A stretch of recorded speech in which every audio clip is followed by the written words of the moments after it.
What do I do? Yeah. Is this rolling now? Yeah. Oh, sorry. Thought we were just having general chit-chat. As much as college teaches you certain things, there's a lot that I think dogs will teach you. That, hey, so many people say, oh, I want my dog to be like your dog. They don't see 24 hours of period. They see 10 seconds of a video. Whereas I try and open up and say, you know... I think the danger of social media nowadays is that maybe it's time for long form content to come back a little bit to try and educate the masses that reactivity is not fixed in 60 seconds. It's not fixed in 5 minutes. Your main priority should be the safety of the dog, not worrying about if your dog can do a backflip. What do you do when an off-lead dog approaches your nervous or reactive dog? Do you have any sound advice for anyone? What do I do or what would I like to do? Let's do both. Comes walking through, gets in my face, puts his fists up. I never realised how many F words could come out of a 70-year-old. It's unreal. I think the most capable dog that I've ever seen and worked with is them dogs fucking send shivers down my spine. Jumped and hung on to this kid's arm. I had to go You're over joking. and get this Frenchie off because the owners were just running around screaming. If a dog trainer turns around and says, yeah, we can fix any dog, red flag. Yeah. Red flag. We have to remember we're dealing with biological organisms that aren't just machines that we can go and fix and they're all fixable. Mm-hmm. Like there's This week on Caffeine and Canines, I'm joined by my guest Daniella Brant, who rose to fame very quickly over TikTok for her honest, no-nonsense, behind-the-scenes dog training advice. It was a fantastic chat with Daniella, and we spoke about all things that are going right and wrong in the dog training industry in 2024. I hope you enjoy this episode as much as I did. All my shit I show, I'm honest. If something fucks up, I will show it. Because people are so, unfortunately, naive that trainers' dogs are perfect. Yeah. And we do fuck up. We do make mistakes, yes, right? Yes, we do. We posted a video not long ago of Alicia and I training Kevin that can't be trained. And people loved it for the reason that, he was it's honest. Yeah, definitely. Oh, human. Definitely. Don't just post the perfect sport dog stuff all the time, right? Yeah. How long did it take you to get here today? I drove up last night to my auntie's who's in Doncaster. Oh, right, okay. So about 3 hours there and then an hour here this morning, so not too Doncaster's bad. nice. Yeah, they live in quite a nice area, which is good, so yeah, quite chilled. Where are you based? Essex, Chelmsford. Okay. Shithole, basically. What do you do? What do I do? Yeah. Is this rolling now? Yeah. Oh, sorry. I thought we were just having general chit-chat. What do I do? So, on the weekends, don't really want to tell everyone that. No, I'm a dog trainer. Full-time dog trainer. Okay. Have done the last 3 years. What did you do before that? Before that. So, way before leaving school, I went to college for 3 years studying animal management, biology, canine nutrition, and obviously body language with canines. And at that point, what did you want to do? I wanted to be a vet. Okay. I wanted to be a vet. Knew I wasn't smart enough at all to be a vet, so kind of done lots of work experience with the ISPCA, dog groomers and vets. Loved it. Got to see the inside of a workplace in the animal industry, which opened my eyes up in what I felt comfortable doing, where I want to be in the future, kind of my goals. Then kind of veered off from college. I needed money for a car, etc. So started doing some care work on the side. Yeah. Absolutely loved it. Knew it wasn't where I wanted to be, but at the time it was giving me an income for what I needed. Kind of stuck in with care work after I left college. Then started training to be a nurse for spinal cord injury and neurological diseases, which was amazing. Loved that. Done that for about 4 years. And just before COVID, I was like, no, I need to get back into what I love doing. I then took on a dog that was my ex's at the time. He just was perfect. He was so cute. What breed was he? Doberman. Okay. Doberman, called Champ. Hence the name Champion Dog Training? Hence the name Champion Dog Training. He was the one that started it all up. Nice. Then obviously COVID hit. During COVID, we started doing some TikToks behind the scenes of teaching little bits and pieces. With and Champ? With Champ. He was a big boy, right? He was the size of a horse. We called him the pony. He was massive. Absolutely massive. Biggest softy, was just neutral around everything. He was the perfect dog to have to teach you new things. He had different things that were challenging, like every dog, but we worked around it. And such as attitude, bad attitude problem. Little things like a bit of drive, impulse control. I had to learn, you know, as much as college teaches you certain things, there's a lot that I think dogs will teach you that, you know, a bit of paper can't. Yes. And I've learned so much experience from being in person with maybe shadowing other trainers. Obviously working in the RSPCA opened up my mind to where I wanted to be, seeing how they run a charity as well as obviously how they look after the dogs, which was also obviously an eye-opener. So yeah, just kind of started doing bits on TikTok, social media. We started getting quite a big following, hit to about 50,000 followers, and I was like, oh my god, this is mad, in the space of a couple of weeks. And then I was like, do you know what, I want to get into doing something with dogs. So obviously during COVID, saved as much money as possible. Obviously everything was shut, so it's my opportunity to then put in money towards website. You know, people don't understand how much it is, your website, your van, your sign-in, your clothing. There's so much behind it, even as little as getting a domain name. You know, there's so much more to it. So I just kind of started off from there. Then obviously from my personal account with my dog, I changed it obviously to my dog training page, because I thought there's no point then changing that and getting a separate page. People knew who we were, and it is just kicked off massively. And I think the main reason it's kicked off is because I'm so honest with everything that happens, and it's not always plain sailing, perfect picture. A lot of people think dogs with dog trainers, they're going to be perfect, they're going to be well behaved. So many people say, oh, I want my dog to be like your dog. They don't see, you know, 24 hours of period, they see 10 seconds of a video.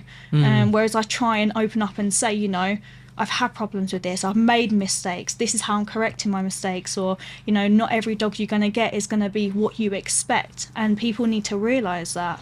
I think the danger of social media nowadays is that because they're trying to condense our attention span by making things as short as possible when we're consuming information online, it forces us as canine professionals to almost dumb down the messages that we're trying to give. Massively. And I think that can be a little bit dangerous, because we're not able to then draw the full picture that it perhaps takes to train a dog to the level that we're perhaps seeing online. And you know, you're looking at videos that are getting shorter and shorter and shorter. Reels are now a minute 30 long, but I think they're going to end up getting shorter, and people are only watching 30 to 60 second videos, meaning that the content that we're producing as dog trainers are getting seriously dumbed down to the point of it can be a little bit, where's the moral line where we say, we're taking this dog, we've done this, this, this, and this, and now it looks like this.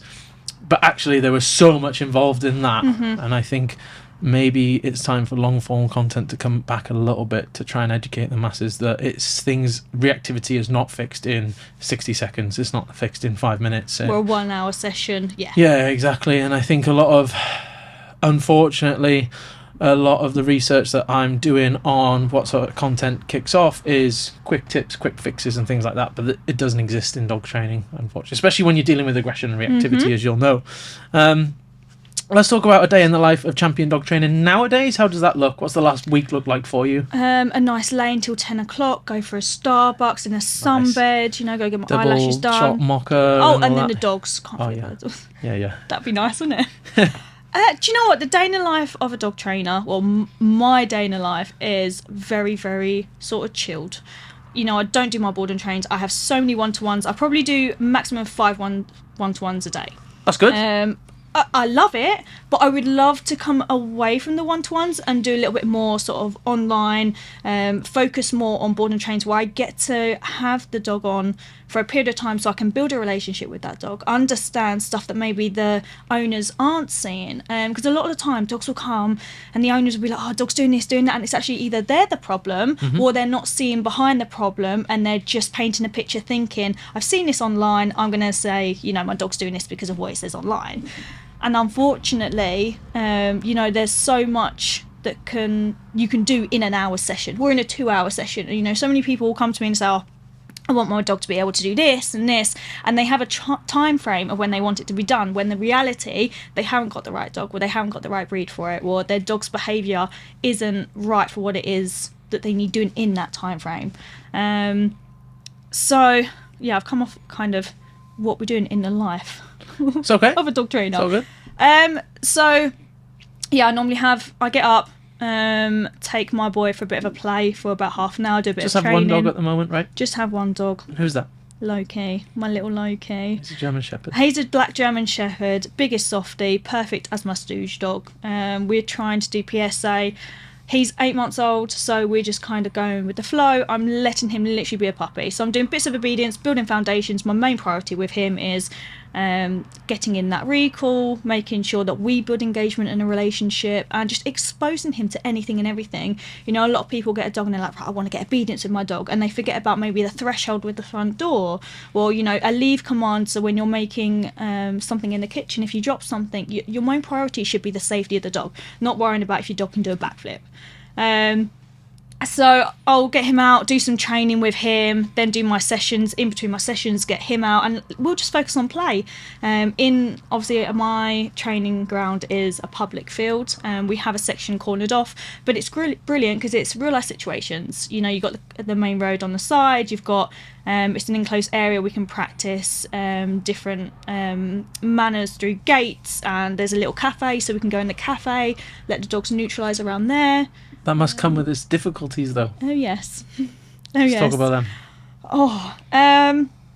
Last week I actually got threatened by a 17-year-old. Tell that 70-year-old. story. 17 or 70? 70, sorry. 70? 70. With a stick? No, with his fist. Oh, okay. Because I asked him to recall his dog. I had, and this is the problem, it's all Can I kind guess of... what dog he had?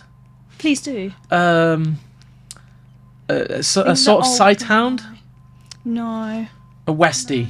No. A terrier of some sort? Fuck, no. A spaniel? No. Right, I'll give up. Pointer. Ooh, he should not have a pointer. Do you know what? He's very old, and he is really, really old. sweet. The pointer's old, and the man's old as well. But he's not sweet. But he's not sweet. He threatened at you with all. his fist. Yeah, I never realised how many F words could come out of a 70-year-old. It's unreal. Oh. And I had basically the council, so I pay the council to use the area. Yep.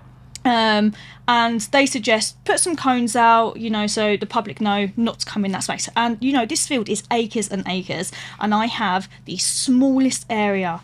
And whenever I have a nervous dog, they say, get the cones out, put your orange high-vis on that says, please give us space, reactive dog. So I had this Great Dane come out. Honestly, it had to be the biggest dog. Absolute biggest softie, but really, really nervous. Not aggressive, nothing, not bad behaviours, just really nervous. We had to build up his confidence. What colour was the dog? Great Dane. Like blue-grey or grey? Like a bluey grey. Yep. Stunning. See lots of very environmentally nervous blue Great Danes? I do, I mean. I've seen lots. Yeah. Don't know why that is. I haven't seen too many. Genetic In component. Essex, you get more of your Pomeranians and your Chihuahuas, Nice. your Great Danes. Yeah, lovely. Lots of Frenchies. Yes, lots of Frenchies. Lots of Frenchies. Continue with your story, sorry. No, that's me. I always go off topic. So, have these cones out. Lady comes out. She's so nervous, and I think this is why the dog was so nervous. She was just trembling, bless her. So, came onto the field within 2 minutes. This guy's walking around towards the cones, and I said, "Oh, sorry. Do you mind just walking around the edge of the cones away? Because we've got a nervous dog. Out the safety of you and your dog." Anyway, he came towards me and was like, "Oh, you need to F off out of here. You don't own this field." And I was like, "Well, of course I don't own this field, but I'm in this area. The council, you know, let me use this area. I've been here 3 years. You know I've been here." Every week he tries to push his boundaries, and he's out to piss me off. Comes walking through, gets in my face, puts his fists up, you know, "Oh, you need to get out of here. You don't belong here, blah, blah, blah. I've been here my whole life." Blah, blah. And it's like, doesn't matter. People in the village feel like, you know, they own the field. It's entitlement. Oh my God, massively. Anyway, so people at the cafe and the council actually heard and came over. He didn't realise that they were there. There was commotion. And they had to real pull him away from me because he was in my face pointing, putting his fists up, telling me to F off. Anyway, as I'm trying to get him to move away, my client I've told her to move onto the field away because his dog is off lead wandering towards the dog. So I then quickly grab his dog. "Oh, don't you dare tell me, you wait and see what happens. You're going to get it this week, blah, blah, blah." So I'm just waiting for my new dog training sign to be vandalised that's on the field or something to happen. Geriatrics rolling along. Oh God, yeah, by. definitely. There's always stuff going on the public field, and you know it's a shame because in public areas nowadays it's the whole kind of letting your dog off lead. "Oh, it's alright, my dog's friendly," or the amount of times you see a dog yapping and you're going past and it's alright, they won't do anything.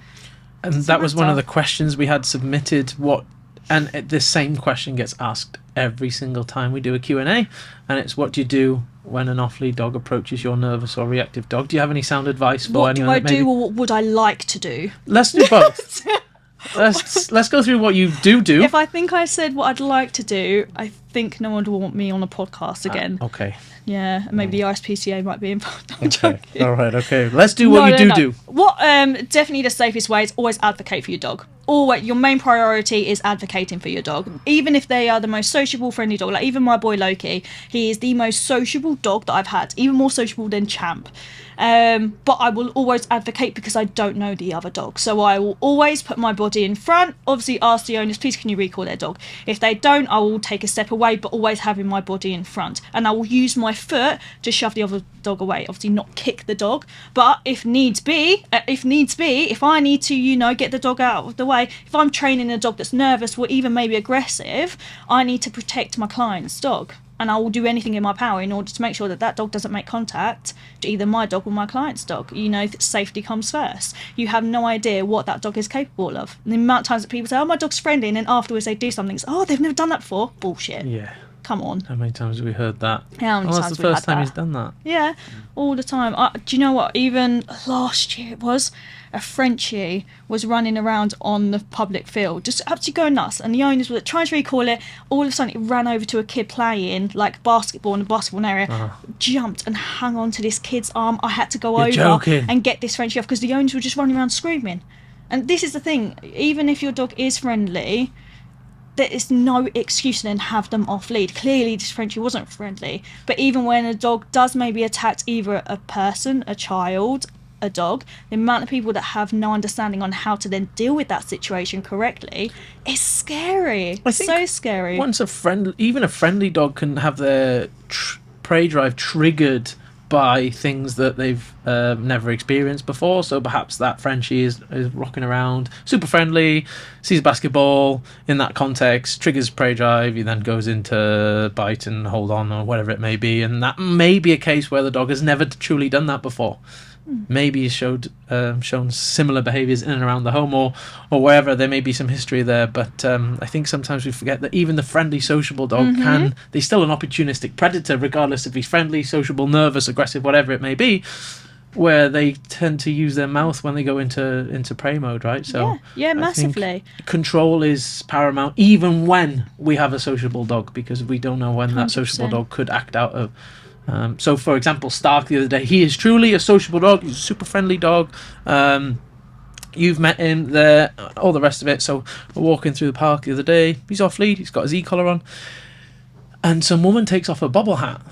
She starts swinging it like this. Oh, yes. And it's just got the ball on the end. And he just, prey locks onto it, right? He's got super crazy prey drive. He's got crazy possession. And her hand was in it. Now, at that point, he was looking like he wanted to go and take that off her, right? So he's a super sociable dog, but again, something can go wrong with that dog. So I call him back into heel, we pass on by.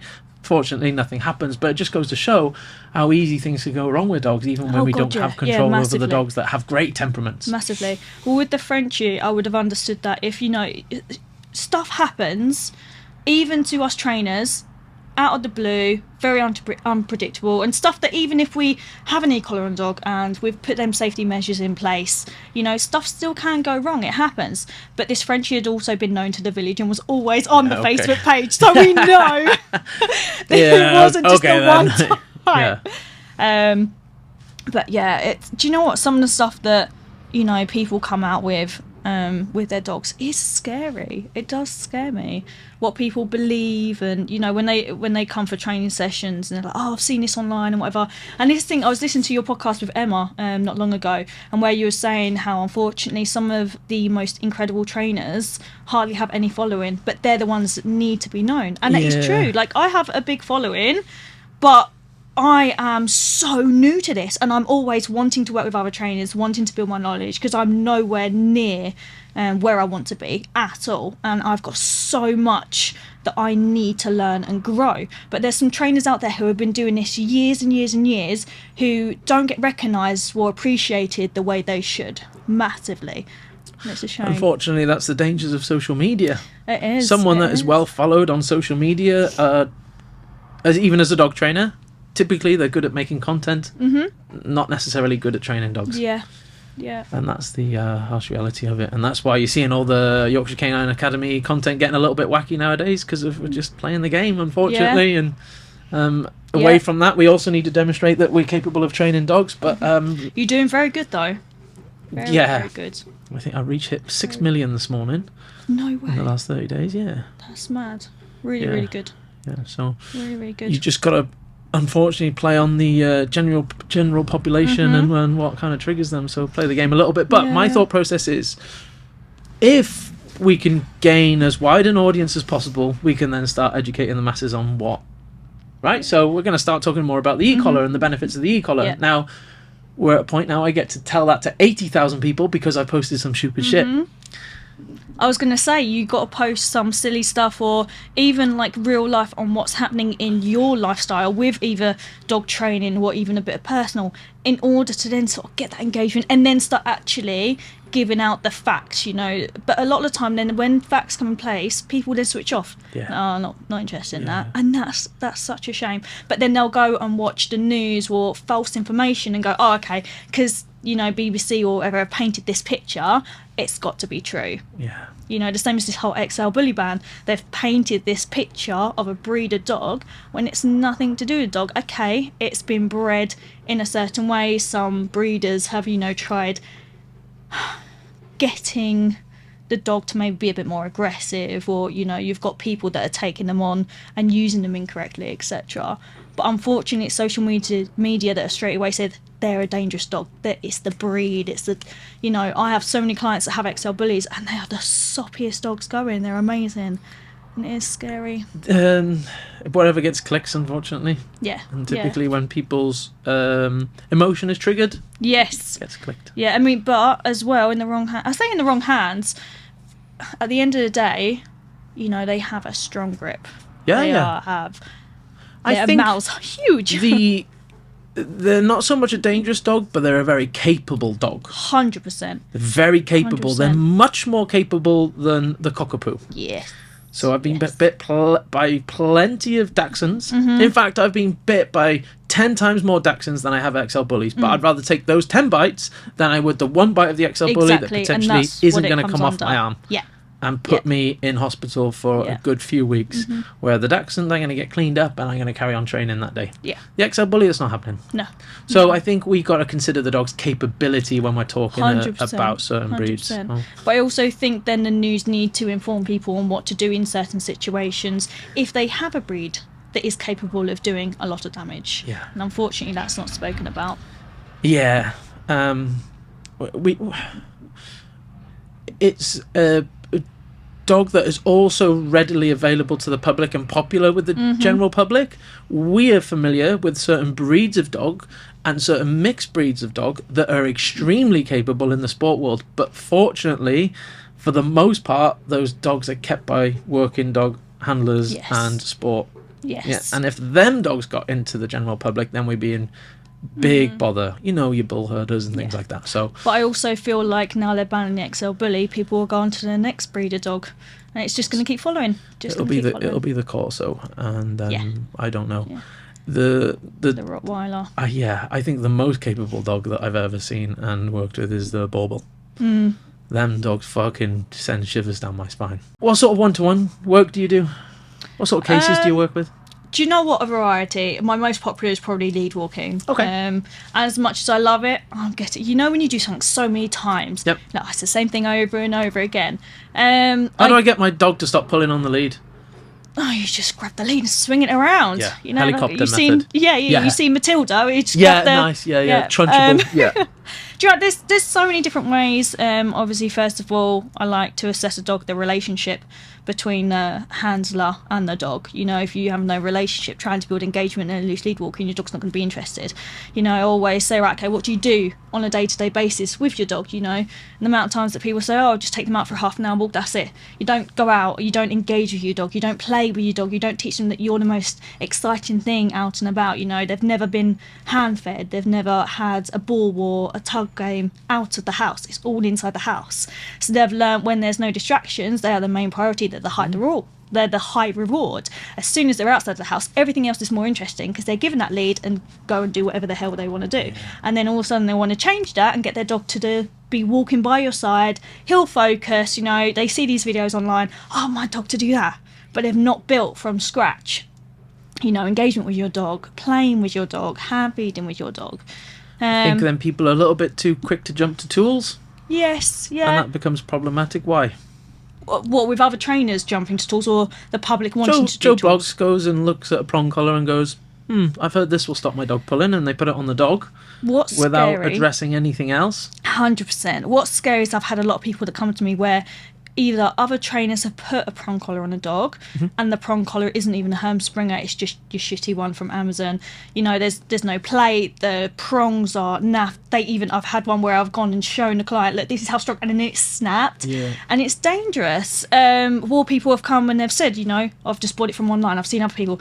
I had someone yesterday message me and say, I've got this breed of dog, I want to use a prong collar, where can I get one from? And unfortunately a lot of people would then just be like, you can get it from here, or they'll go off and do their own stuff. And I always say you need assessment first. The amount of dogs that do not need prong collars or e-collars is crazy. But unfortunately a lot of people straight away go to a tool. That's how you fix a dog's behaviour. It's not. A tool is there to aid in that training, definitely, depending on what it is, the behaviour, the age, the size of the dog, definitely. But it's all about your techniques with that training, or how you build a relationship with that dog, how you engage with that dog. That's what's going to make an effect. That's what's going to change your behaviour, or get the desired behaviour that you're asking for.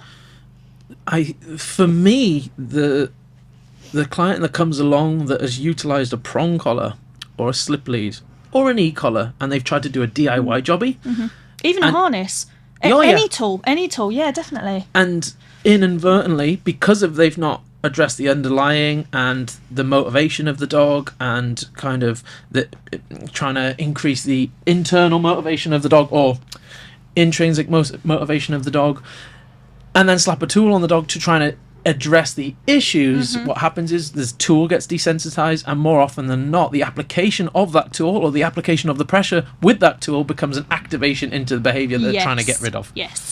So they come along, they have the prong collar, the dog is reacting, they're trying to correct the dog.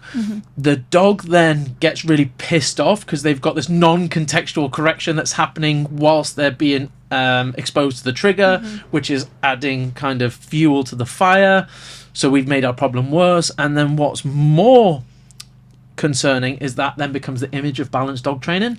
And becomes a valid argument of how tools can go wrong. And I am not under the impression by any means, and I don't try and tell people that things can't go wrong with tools, but if you apply a tool without work around that tool and you just stick it into a reaction, you're probably going to make the reactivity worse. I'm not denying that. 100%. A lot of people don't understand that a prong collar is an agitation collar.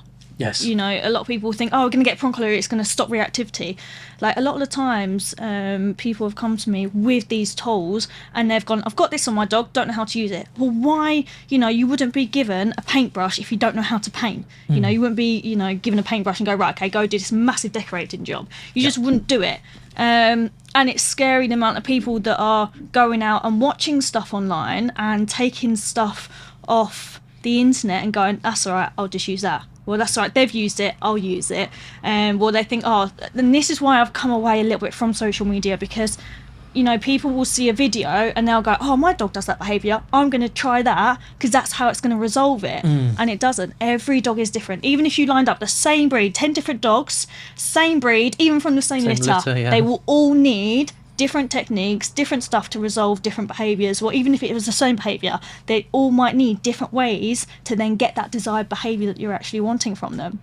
And it is scary. But that's the whole thing about social media nowadays. We're being forced to create quick fix content, and unfortunately that's not. And again, this is why I like doing these podcasts, so I can discuss these sort of problems with trainers like yourself, and hopefully start directing people towards these elongated answers. So they turn around and think, I've looked at a prong, I've looked at the e-collar, blah blah blah blah blah, okay, perhaps that needs more work. And the answer's always going to be the same, isn't it? Go and employ a dog trainer to help you out. Don't try and fix the car yourself. You're going to fucking hurt yourself, or you're going to wreck your car. Go to a mechanic and then And if you don't Yeah. like the opinion of that mechanic, go to another one. Yeah. Or if it's something doesn't seem right, go to another one. There's loads. Yeah. There's so many out there. Yeah. Any cases you don't like working on? Is there any sort of cases you would refer to another dog trainer? Oh, yeah, I've referred a couple of dogs to other dog trainers. Okay. It definitely, if there's something, especially when I was just starting up and there was something that I didn't quite understand, what I was unsure of. I had, once I had this German Shepherd, young puppy, about 6 months old, and you know when you just have a gut feeling something isn't right, and the dog came, it was reacting to anything and everything, it was in switching on its handler, 6-month-old puppy, and this dog was just a screw loose. Yep. And I was like, something isn't right, and something is telling me that something is wrong. It's a 6-month-old pup, and I spoke to other trainers and they're like, just whack on the prong collar. I was like, no, this isn't at all. This is something that needs to be seen. Something's not right. Something was bugging me. So I said to her, look, go get this dog health tested. Go see what's going on, because something is not right for that behaviour. And other trainers were like, no, do this. And then one trainer said, go make sure she does a health check. She did, came back, brain tumour. And that's the thing, you always have to check with other trainers. There's, so many people say, I don't want to talk to other trainers. I don't want to, it's a bit embarrassing, always speak up. If you're not sure of something, if, you're not comfortable with a behaviour and someone else or another trainer would be better suited because they have more understanding and experience with the breed, there's nothing wrong with referring them to someone else. There was another case, I think it was a Rottweiler I had, and I just couldn't understand why it was doing the behaviour. Same again, just redirecting towards handler, redirecting to anyone and everything. Didn't want to play, didn't want to do anything. Yep. Referred it to another trainer, and I think now they're doing really, really good. I haven't really heard too much. I know they're doing good, but haven't really gone dig deep in it. And sometimes you're not always going to be able to fix a dog. This whole myth of dog trainers, if they can't fix a dog, don't go to them. If a dog trainer turns around and says, we can fix any dog, red flag. Yep. Red flag. It's not going to happen. What was you going to say? Sorry, I just interrupted. No, it's all good. We have to remember we're dealing with biological organisms that aren't just machines that we can go and fix and they're all fixable. Like there's genetic components involved with dog's behavior that means that you're going to either manage that for the rest of the dog's life, perhaps look at some sort of meds for that dog, and perhaps even when they're extreme and there's danger involved, then behavioral euthanasia. Not every dog is meant to be fixed. Nope. And I think trying to sometimes fix dogs that there's a strong genetic component or the history of reinforcement is super strong or whatever it may be, trying to fix that and like hammer in a square peg into a round hole can create massive problems that were greater than the problems you ever started with in the first place. I think I'm a good example as well with that after last year with my Dutch Shepherd, Zakara, and I wanted to show people online that it's not always rainbows. You don't always get a dog and it turned out to be the dog that you want it to be. I got her very, very quickly after my dog passed, and she was sweet. We hated each other. There was no relationship there. We couldn't build anything together. She was just completely wrong for what I wanted to go into. And that's fine. I accepted that. But rather than going then in the next 15 years of having her and completely clashing, not building, and also as well, she was a representation of my business with her strong genetics, with everything that was going on. I knew it wasn't going to work. So the best thing for her was to then find her somewhere where she would benefit, where her needs would be met and she would be fulfilled. And I found that place. And yet she's doing brilliant, still can't get much out of her, and I feel like I've made the best decision. It's taught me a lesson. I hold my hands up at maybe in certain times I've made mistakes in raising her with different stuff that I'd done, like a lot of stuff like she was chasing cars and working with so many pet dogs. I was like, that's a problem, that is. Well, she's a herding dog, and that's where I've learned so much in that past year with the working breeds, and I don't regret my decision in getting her because she has taught me so much. I regret not maybe looking more into her as a dog, but I won't ever regret having her. I think a lot of people will say, oh, do you think it's a mistake? I don't think it was a mistake. Decent learning curve? A massive decent learning curve, massively. But also I wouldn't have Loki if it wasn't for her. Things happen for a reason, and when Champ passed away, he put a massive hole in my heart. I was stuck as a dog trainer. Loads of dog trainers will have numerous of different dogs. They'll have their stooge dog, then they'll have their working dog.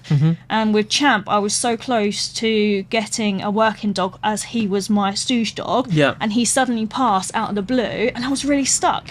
And it went a month of him passing, and I was like, I'm a trainer, I have no dog. And rather than me thinking of my own needs and going, I need time, I was thinking of a social media prospect and what people would have thought. And gone, dog trainer, no dog, Must get a Dutchie, must get a Malinois. Must get, these hybrids. Fire-breathing fucking Malinois, or I'm not a dog trainer. Exactly. No, it just messed up. It didn't work out. And I held my hands up and I said, it messed up. And so many dog trainers privately messaged me and said, you are not the only one. And so many dog trainers, I went and met so many people so they could see Zakara, and they're all nah, you're not going to get much out of her. She's not the right dog for what you want. The amount of people out there that have dogs that is perhaps a little bit out of their capability for whatever reason, that are getting bits, they're getting redirected on, they're getting fucking chomped up by their own dog. It'd be much better if people just put their hands up and say, do you know what, this isn't a good fit. Not that I'm not a good enough dog trainer for this dog. Sometimes it just ain't a good fit. Move it along, let it go thrive elsewhere, whatever it may be.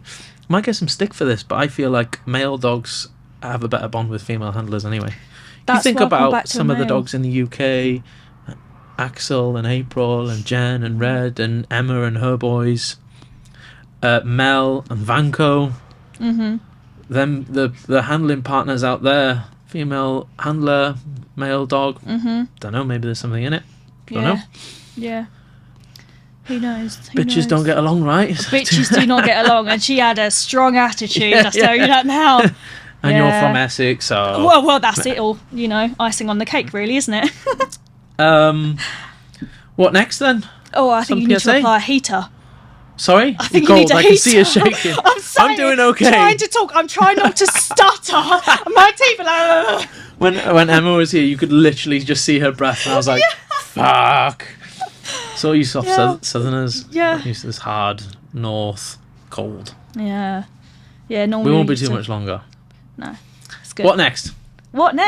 Yes. What's the plan for you in the future? Have you got anything lined up the next coming weeks? Have you got any goals? Funny you might ask.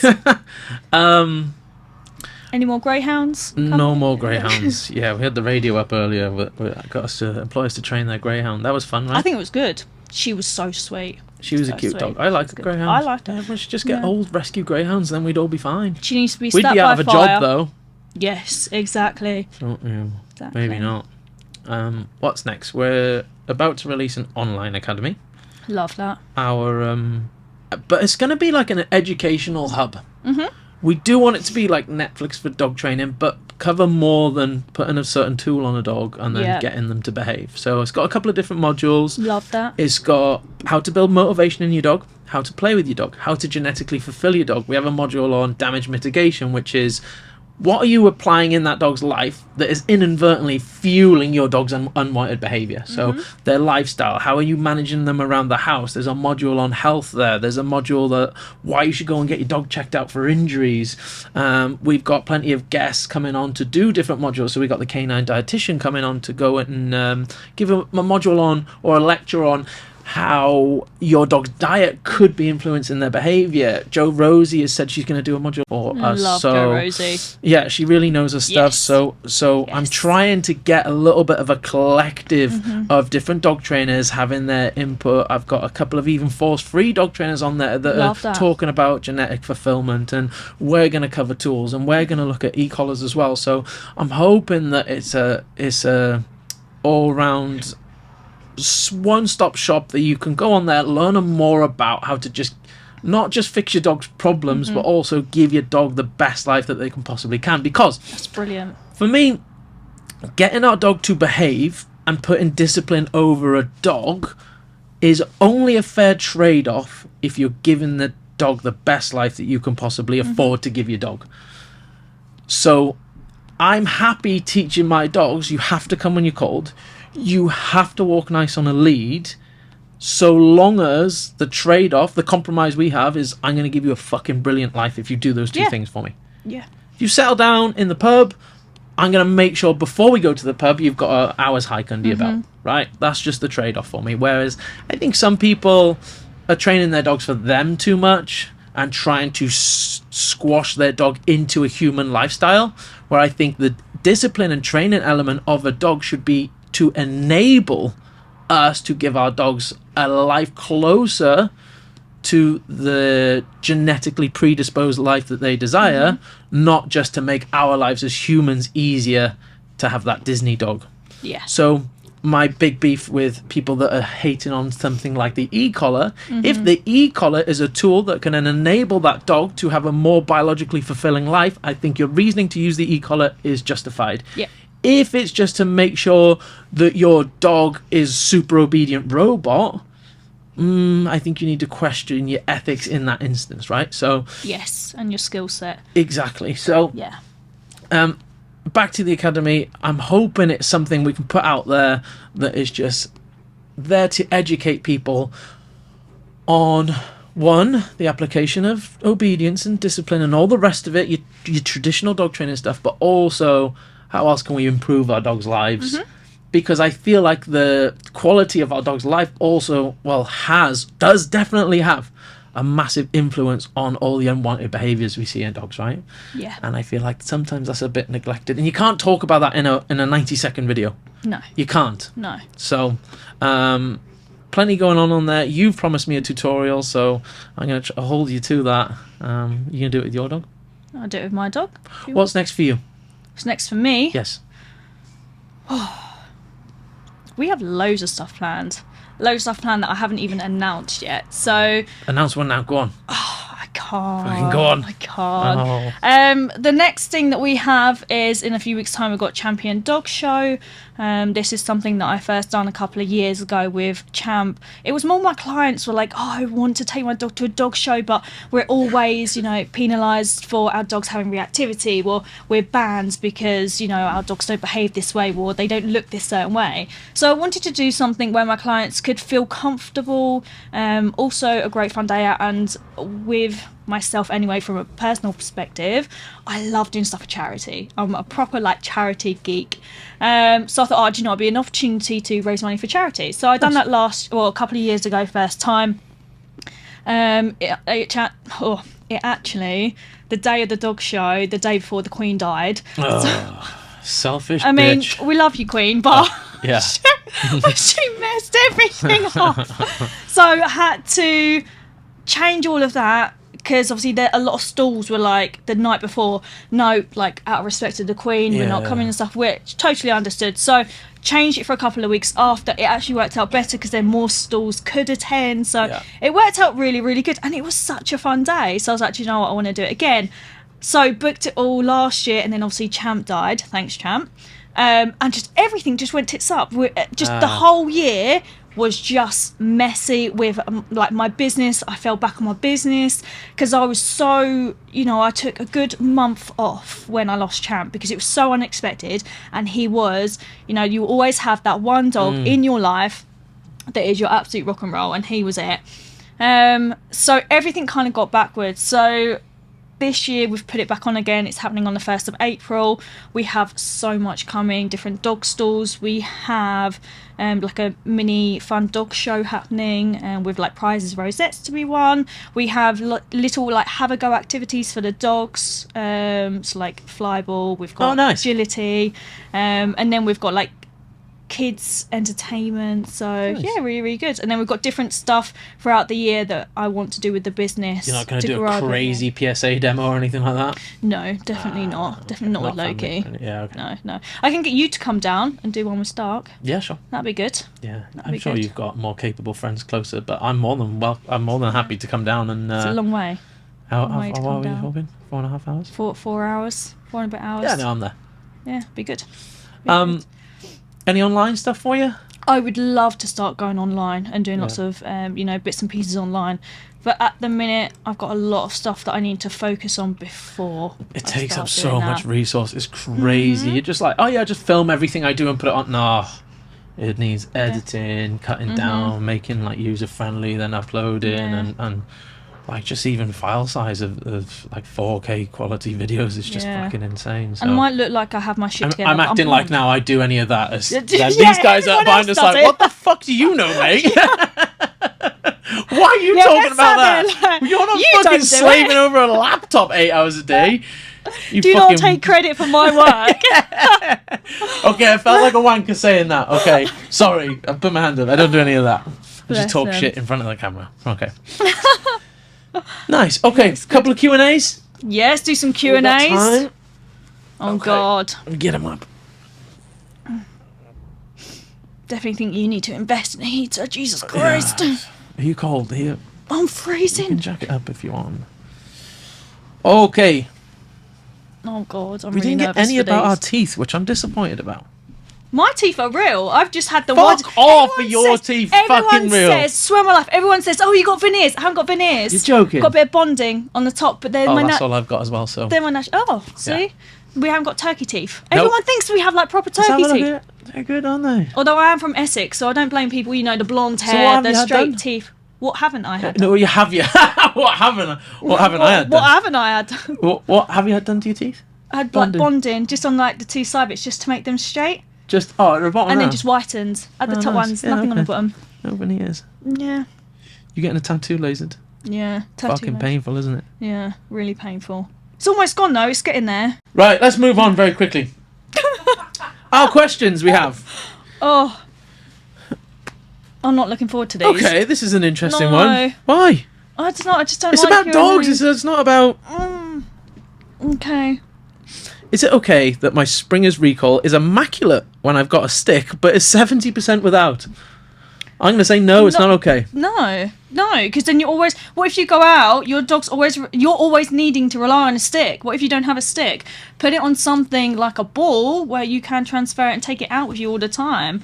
Put your dog on a long line until your dog knows that recall without the use of a stick. And I think using sticks for a reward is dangerous anyway, because they can splinter, dogs can choke on them, and all the rest of it. So a ball, use indirect reinforcement, so your dog doesn't know that you have that reinforcer on you, and ditch the stick. Yep. Yeah. Okay. You got 70% recall without. That means you got 70% recall. That's it. Okay. What is the best way to train a dog to settle in a restaurant or pub when food is about? I think this is really, really important. Especially, even if you're not in a restaurant, even if you're at home and you're sitting there eating dinner. My favourite thing to teach a dog to settle is I will put the placemat by the door and I'll put them on the collar and lead and I'll put the lead through the door and shut the door so they can't come off that placemat. What? Yeah. Do it again. Say it again. I'll put my... I learned so much doing these podcasts. When they're a puppy, so if I'm teaching my dog to settle, rather than straight away, I mean, as a puppy, it's great to take them out because they're normally quite sleepy. Yeah. So they'll just settle anyway. But if you have like a high drive dog or whatever and they can't settle, I will put the bed or like a placemat by the door. I'll put the front door. No, not the fucking front door. Just a lounge door. Oh, right, okay. And I will put the collar and lead. I thought you meant like through the letterbox. Go on. Yeah, I don't choke my dogs and I slam the door. So I pop the lead. I have it tight enough so they can't come off, but loose enough so it's relaxed. Yeah. So anytime they go off, they're restricted from coming off, but I can still walk around. Over time, they start learning to just settle. There's that restrictor. A lot of people will say, "Oh, just go on your bed," but there's nothing restricting them from coming off.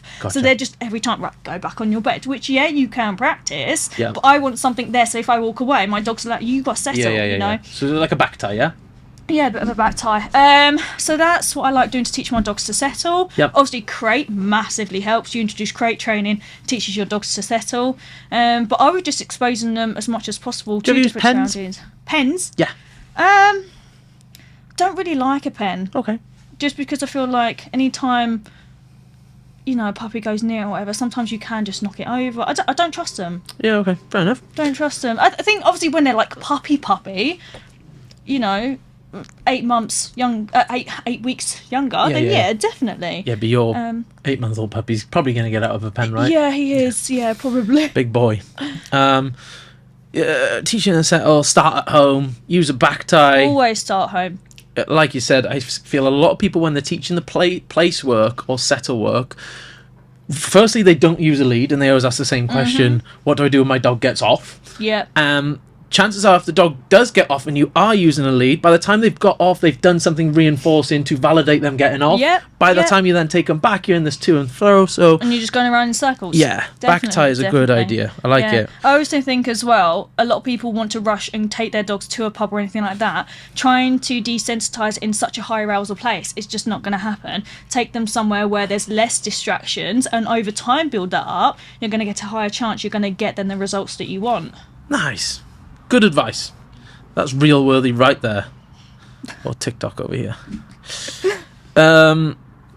We've done that one. How can you teach house manners to a spoilt dog? Fairly generic question. You're the problem. Okay, yeah. If a dog's spoiled, that's not the dog's fault. You're the one that's spoiling them. So you need to apply boundaries to yourself. You need a good fucking long hard look in the mirror, firstly. You need a weapon. Oh, maybe I'll bleep that out. Bleep his name out. Yeah, I'll bleep that out. If you've got a spoiled dog and you want to teach house manners, I don't think it's necessarily the dog that you need to look at. I think you need to look at yourself and go, right, okay, what do I need to change in order to make sure that my dog's going to start having house manners? Definitely get booked in with a trainer. Do a home visit so they can help you in certain areas. Crate training will be a massive thing. I'm always going on about crate training, to build boundaries, to teach an off switch, to help your dog have that safe place to settle. The amount of times that I go to places and they're like, I want to teach my dog, how to settle. I want house manners where they're jumping up and all this stuff, but there's no restrictions. There's nothing in place to say you can't do this behaviour. They're just letting run free in the house, doing whatever they want to do. Yeah, crazy. People aren't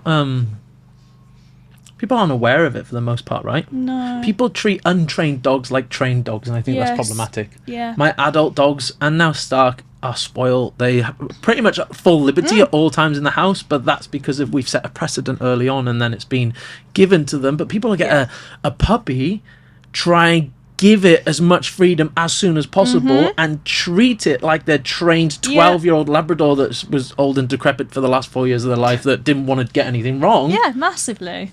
And then wonder why their dog isn't training themselves.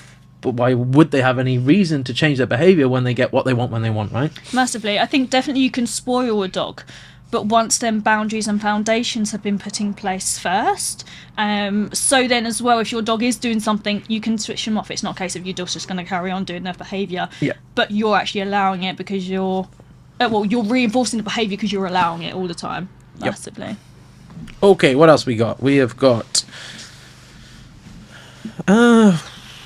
this is a tricky one, but we'll go for it. Rescued a dog around 2 years old. Cannot stop his play biting behaviour. Advice, please. It's hard without seeing the dog and the handler interact. Is it a case of you're reinforcing that behaviour? Are you the problem? Are you not, putting them on a lead and stopping them? Are you just playing with them and then going, oh, it's too rough now, stop. It makes it very difficult without seeing it. I would definitely apply boundaries. I would almost go back to like puppy basics, put the dog on a collar and lead so you can restrict that. But I'd also make sure you're giving that dog an outlet as well. If you're not giving them much play or an outlet, that dog's going to find alternatives like that nibbling, like that biting to say, actually, you're not giving me what I need, so I'm just going to do it on you. And if you're not then applying different boundaries with that dog, they're just going to carry on reinforcing that behaviour because you're allowing them to get, that out of their system. People get really flaily as well, right, when their dog starts mouthing at them, which just promotes that kind of that dog into prey. So they're like, hey, stop it, making high-pitched noises and all the rest of it. But chances are your dog's biting you out of play or prey. Yeah. And you're doing all the things that you should do when you're playing with your dog. But when you want your dog to stop biting you, then you shouldn't be doing that. Hey, high-pitched noises and squealing and all the rest of it. So I think a lot of people forget that dogs play with their mouths. Yeah.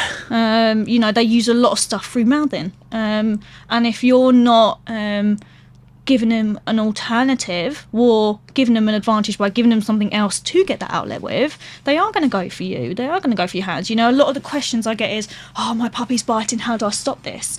Well, teething is going to come into place with a puppy. They're going to mouth. It's a normal, natural instinct for them to do, rather than, you know, stopping it and getting the dog even more frustrated from having that outlet. Give them something that they can do. Give them maybe like a frozen carrot, or give them a tug toy. Give them a little bit of a play with it. And then, right, okay, are you putting in boundaries, or are you making sure that your dog's having enough sleep? A lot of the problems with that is that people don't understand puppies need to sleep between 18 and 20 hours a day. Yeah. And they're either overtired or they're not getting enough sleep. And there's some science to say an adult dog needs to sleep that much as well. People want to address problems reactively. Yes. They want to fix the problem as the problem's happening, or after the problem has happened, right? But if you want a problem to not surface and not be a problem, then you must deal with it proactively. Yes. You must address what is happening in that dog's life that is potentially causing the behavior. And something that I have a big gripe with is people believe that because we are dog trainers that use tools, we don't have that mindset. Mm-hmm. So we don't care about the dog's genetic fulfillment. We don't care about the dog's sleeping routine. Yeah. We don't consider the dog's diet when we're looking at behavioural issues. But any good dog trainer, balanced or not, should look at all of those. And just because they're using tools doesn't mean that we just go straight to the tool. And that's something I really want to convey to people that are listening out there. That okay, because I use a prong collar or because I use an e-collar does not mean I don't consider all the underlying first before addressing the behavior or contributing to addressing that behavior with the tool, right? So yeah, I think that's one of the biggest comments you get when someone says, oh, you're using a tool because you can't train a dog. And it's like, you have no clue what the tools are designed for, why they're used, or how they're used, or how you condition a dog to it. You know, straight away you think that we're using a tool because we don't know how to train dogs. Or you're just masking the problem and all this. Yeah, massively. You can't handle that dog. You said earlier, it's an aid. It's an aid to the bigger picture, right? It's just, you're painting a picture, but you need the palette, you need the paintbrush, you need the water, you need the easel, whatever it may be. The right tools to get the job done. But they're all considerations. Okay, we went slightly off. I always go off topic. So we've got a question here. I'm apprehensive to use the e-collar. Mm-hmm. How does the e-collar feel? Do you have any analogies that you might use with clients to help them understand what the e-collar feels like? Why are you guys giggling? I'm not. Like you said earlier, it's just like a tennis machine. Anything else? No. Okay. Do you know what? I think everyone has an opinion on a tool. So when they feel it, I think they've already got an opinion on the tool before they've actually felt it and gone, oh, okay. Yeah. You know, a couple of weeks ago, I tried it on my partner. Didn't just whack it on his neck and be like, here you go, babe, try this. Yeah. But you know, he was saying when the whole e-collar ban was coming in place, he was like, do you know what, I've never even felt an e-collar. And I was like, do you know what, come here, Finn. He was like, oh, I'm a bit worried. And, you know, he's in the army, so he's a tough lad. He's a big boy. You can edit that out. Keep it in. He's nothing startles him. And he was really worried. He was like, oh, is it going to hurt him? And I done it. And he was like, go on, do it. I was like, I've done it. That's a low level 10 stim. Yeah. He was like, oh, that look, whack it up a bit. I put it on 20. Is that it? What did you get 30. To? Can't even remember, like 45, nice. 50. Kirky took a 72 to the neck the other day. Ooh. That's fucking high. Oh, spicy. But that wasn't his max. We were just fucking around for. Yeah. I think, do you know what? If you're wanting to get into e-collar training, you have to see a professional who understands, the tool, who knows how to use it. When I'm doing classes or one-to-ones with e-collar, I do all the demos on the handler first. I train them as if I'm training the dog, and then I get them to do the same for me, so everyone has an understanding. I know they're going to do it correctly. Then we'll do another round each, and then we'll start thinking about doing it with the dog. So massive. Last question. It's an easy one. Weight gainers. My Springer is very lean. Currently feeding Carney Love True Fresh. She wants to put weight on the dog. diet can be a massive impact on your dog's health. You know, it can change your dog's behaviour, etc. It's hard without seeing the dog, because it would be better to understand the age of the dog, what you do daily with the dog. Has your dog got any health issues? Is that why maybe they're not gaining any weight? You know, as much as you've put there the brand of food that you use, I don't know how much you're feeding a day. Yeah. You may be feeding less than what the dog should be on, especially if you're working that dog. Yeah. They need maybe a little bit higher nutrition in order to fill that little bit of a hole if they're being over exercised. What do you feed your dogs? Raw. Love raw food. Yeah. I used to feed mine raw, and I went back on kibble because I'm being lazy. But did a podcast with the canine dietitian, and it was really, really interesting. She told me some things that I did not know. Really interesting. Inform me on some stuff. Give me a couple of little tips that you learnt.